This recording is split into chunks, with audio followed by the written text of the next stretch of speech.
Hola, bienvenidos al podcast de la novela 60 metros cuadrados. En este episodio podéis escuchar los comentarios al capítulo 23 y el propio capítulo 23, leído por Sofía Cano, ya está también disponible. Mi nombre es Miguel Ganzo Mateo, el autor de la novela. Y en este capítulo 23 volvemos a los capítulos cortos, los que había al principio de la novela, que poco a poco se han ido haciendo más largos los capítulos. Cada vez que enciende la grabadora Laura, pues por unas cosas o por otra se le pasan varios minutos hablando, ya sea porque está tirando de recuerdos o porque está contando algo que le acaba de pasar, como la visita de Mahmoud o cuando estuvo Rebeca en la cabaña o diferentes cosas. Y en este capítulo conseguí algo que yo tenía intención de hacerlo más veces, que era escribir un capítulo corto para ir pues dándole ese ritmo a la novela y a los lectores. Yo como lector nunca he tenido problema con los capítulos largos en las novelas, pero hablando con... Bueno, cuando me entretienen y cuando tiran un poco de mí como lector. Hay capítulos largos que sí que tengo problemas con ellos porque se me atascan y se me hacen muy largos. Pero si un libro me gusta, pues tampoco es un problema en sí. Pero sí que conozco a otros lectores que me lo cuentan y me dicen que a ellos les resulta mucho más dinámico leer un libro con capítulos cortos. Ya se llamen capítulos o pasajes o lo que sea, ¿no? Algo que sea como que lo puedas leer de un tirón un poquito, un tramo de lectura y luego pues parar a hacer otra cosa y seguir con tu vida normal y luego volver a la novela y leer otro cachito pequeño. Entonces mi intención, tal cual fue al principio, fue que la novela fuese así, hecha con retazos cortos. Pero me iba pidiendo el texto que Laura entrase en sus monólogos en otro estado de ánimo y en otra profundidad, y entonces los textos cortos se me iban quedando cortos. Dicho así, que suena redundante, pero necesitaba más espacio para ir desarrollando las diferentes cosas que le iban pasando, sobre todo cuando va tirando de recuerdos, pero también cuando habla del presente. Entonces, aquí en este capítulo, que también es el último capítulo sin nieve, a partir del capítulo siguiente, ya lo desvelo, pero bueno, por la fecha tampoco es desvelar nada totalmente imprevisible. A partir del próximo capítulo ya habrá nieve, que llega pues este año, llegó en octubre la nieve a Jokkmokk, en concreto a la zona donde está la cabaña de Laura, además, que es ya yendo hacia las montañas. El municipio de Jokkmokk es muy grande y tiene una parte más cercana a la costa. No está en la costa, pero está más cercana del mar, y otra que está ya en las montañas, frontera con Noruega. Entonces, según te vas acercando hacia las montañas, pues la nieve llega antes en el año y se va después. Entonces, este es el último capítulo sin nieve, con una Laura que está un poco subiéndose por las paredes, que pues sí, que había planeado salir a pasear, pero ya se había puesto todas las cosas necesarias para salir a pasear, pero se pone a llover a cántaros y no puede salir a pasear.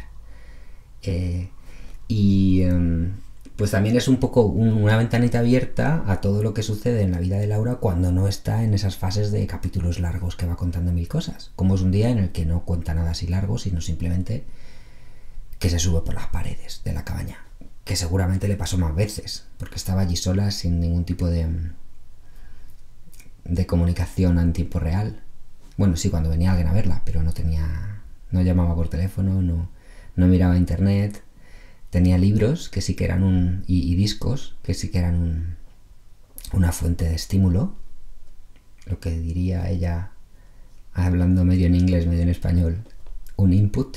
Los libros son un input, pero son un input que va a un ritmo lento, y ahora en concreto está leyendo un libro que se le atasca un poco más la lectura, que no es una novela de ciencia ficción, sino está leyendo el libro de Juan de Mairena, de Machado, que le está gustando, como ella misma dice, pero a ratos se le hace un poco denso. Entonces, pues tampoco... Bueno, al final parece que sí, que se va a poner a leer cuando ve que no puede salir a pasear, pues se va a poner a leer un rato. Y... bueno, otra cosa quizás para comentar sobre este capítulo, que ya lo he comentado más veces, yo creo, pero siempre a lo mejor entra algún matiz nuevo al comentarlo, que es la estructura de la novela, que no la tenía clara desde el principio. Quiero decir, sabía que iban a ser monólogos de Laura. Sí que tuve bastante claro desde el principio que solo iban a ser monólogos de Laura. Es decir, que no es que iba a haber una primera parte que son monólogos y una segunda en la que el punto de vista cambia y de repente hay un narrador que cuenta una cosa, o que otro personaje se pone como centro de la narración y toma ese papel central. Eso lo tenía bastante claro desde el principio, que iban a ser todo monólogos de Laura. Pero ¿cuántos monólogos iban a ser y en qué ritmo iban a llegar? ¿Durante cuánto tiempo? Y sobre todo, ¿qué profundidad iba a tener cada línea de relato? Es decir, todas estas líneas que van surgiendo de los refugiados sirios y afganos y demás países en el norte de Suecia, de las minas y el conflicto con el pueblo sami, de los recuerdos con su padre y con el santoral que rodeaba la poesía de su padre. Todas estas líneas de la novela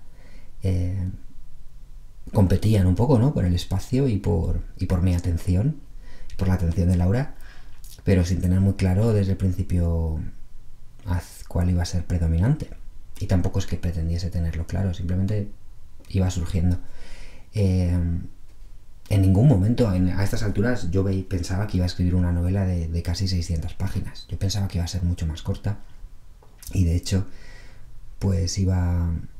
Pero claro, sí, iba avanzando, y para contar las cosas que quería contar en las distintas líneas argumentales, pues yo me daba cuenta que necesitaba, quizás por falta de pericia para hacerlo de otra manera, o porque me surgía escribir así, pero yo iba necesitando preparar el terreno, y preparar el terreno eran muchas páginas en las que iban pasando más cosas y las cosas se iban haciendo más complejas. Entonces iba avanzando en número de páginas, y la cosa me preocupaba. Aquí todavía, sí, aquí me estaba preocupando ya, que se me iba de manos la longitud de la novela. Luego ya llegó un punto, cuando ya me di cuenta de que esto iba a ser una novela larga, que dejó de preocuparme el asunto y dije, pues ya, pues lo que tenga que ser sea.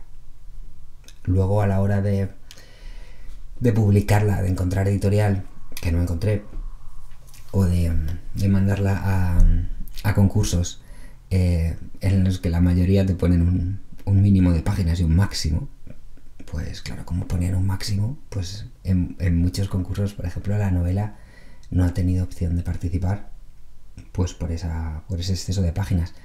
Y en otros porque he sido un poco perezoso, o no perezoso, pero que es muy complicado lo de mirar las condiciones de cada concurso, andar poniendo el archivo en el formato. Son un montón de cosillas que hay que estar haciendo para participar en los concursos. Y claro, pues el tiempo no es ilimitado, porque sobre todo cuando no es como ocupación principal esto de escribir, ¿no?, sino que es paralela, porque no necesita tener ingresos de otro tipo. Tener ingresos, quiero decir, con otras actividades. Entonces, pues nada, esta longitud excesiva de la novela, que a mí no me parece excesiva, pero para ser vendible de alguna manera en el mercado, teniendo en cuenta que yo era, y en gran medida sigo siendo, un autor desconocido, pues lo ponía más complicado. Pero bueno, pues que así sea. Ya la novela que quería ser larga necesitaba ser larga, y larga ha sido. Así que estos capítulos cortos, a partir de ahora, son la excepción. Este es uno, y luego creo que hay otro más, y ya está. Si os parece que han sido capítulos largos los anteriores, pues van a ser como mínimo así, o más largos. Ya hay algunos que se me van de madre, y ya veréis. Una grabación la tuve que dividir en dos, simplemente porque me parecía demasiado largo. Entonces dije, bueno, pues un capítulo con la mitad de la grabación y otro con la otra mitad, para que el lector, y en este caso vosotros los oyentes, podáis respirar un poco de tanta historia, así, ¿no?, como va llegando. Y nada más. Pese a ser un capítulo corto, me gusta mucho verlo. Le doy vueltas para acá, para atrás, para adelante. Y quiero decir, me lleva muy directamente a la cabaña y a Jokkmokk. Quizás porque una de mis visitas a Jokkmokk, antes de ir allá a pasar un mes entero, que estuve pasando una semana, que es cuando en el 2013 creo, que es cuando estuve en el albergue de Jokkmokk, en una habitación para mí solo, pero que había mucho movimiento en el albergue y llegaba gente diversa, que estuvo muy chulo. Y aparte también conocí a Ana, la dueña del albergue, que me enseñó un montón de cosas de Jokkmokk.